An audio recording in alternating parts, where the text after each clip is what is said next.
Tiap kali arisan, ibu-ibu selalu nanyain kue yang satu ini nih. Katanya udah jarang banget nih yang jual kue yang satu ini. Sekalinya ada yang jual, rasanya tuh kurang sesuai atau nggak sesuai sama ekspektasi. Tapi anehnya, setiap kali aku bawa kue ini ke arisan, selalu jadi rebutan dan selalu habis. Katanya rasanya tuh enak banget. Padahal cara bikinnya tuh gampang banget loh teman-teman. Nah sekalian deh aku mau share ke kalian cara bikin kue yang satu ini. Nah ini tuh aku lagi bikin unti kelapa. Kita tinggal campurin aja semua bahan yang udah aku tulis, terus ini dimasak pakai api kecil sambil diaduk-aduk sampai gulanya tuh larut. Aku nggak pakai air lagi ya teman-teman, soalnya kalau ditambahin air nanti rasanya tuh nggak enak. Menurut aku begini tuh udah paling enak. Kalau udah kecampur kayak gini, artinya untinya udah jadi. Kita sisihkan dulu. Lanjut di sini aku mau bikin bahan kulitnya. Ini kulitnya juga gampang banget kok teman-teman. Cuman butuh tepung ketan, garam, santan. Ini santannya dididihkan dulu ya, kemudian dibiarkan sampai hangat. Baru kemudian kita masukkan ke dalam campuran tepung. Dicampurnya juga jangan sekalian. Untuk santannya dicampurkan sedikit demi sedikit seperti ini sambil diaduk-aduk terus sampai benar-benar tercampur merata. Sebenarnya untuk penambahan santan ini sesuaikan juga dengan tingkat kelembaban tepung ya teman-teman. Di sini aku pakai 230 ml.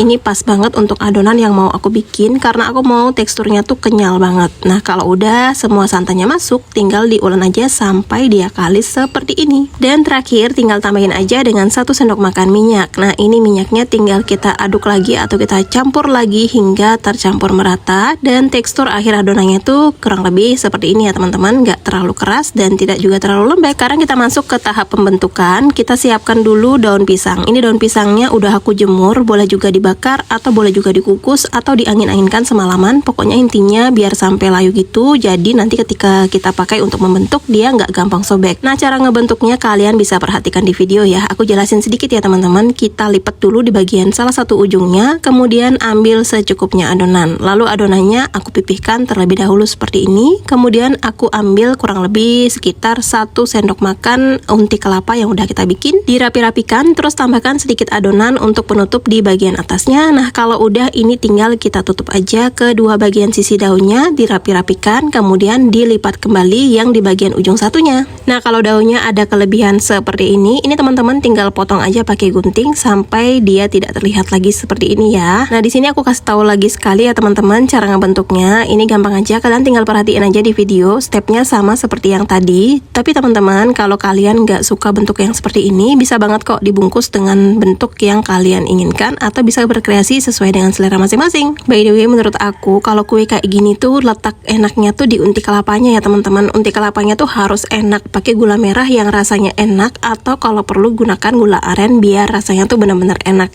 Jadi kalau untinya udah enak, aku jamin rasa kuenya juga pasti enak. Nah untuk tingkat kekenyalan kuenya bisa menyesuaikan lagi ya. Kalau di sini aku bikin yang benar-benar kenyal banget. Jadi kalau kalian nggak suka yang terlalu kenyal, airnya tuh atau santannya bisa dikurangi. Kurang lebih bisa pakai sekitar 210 sampai 240 ml.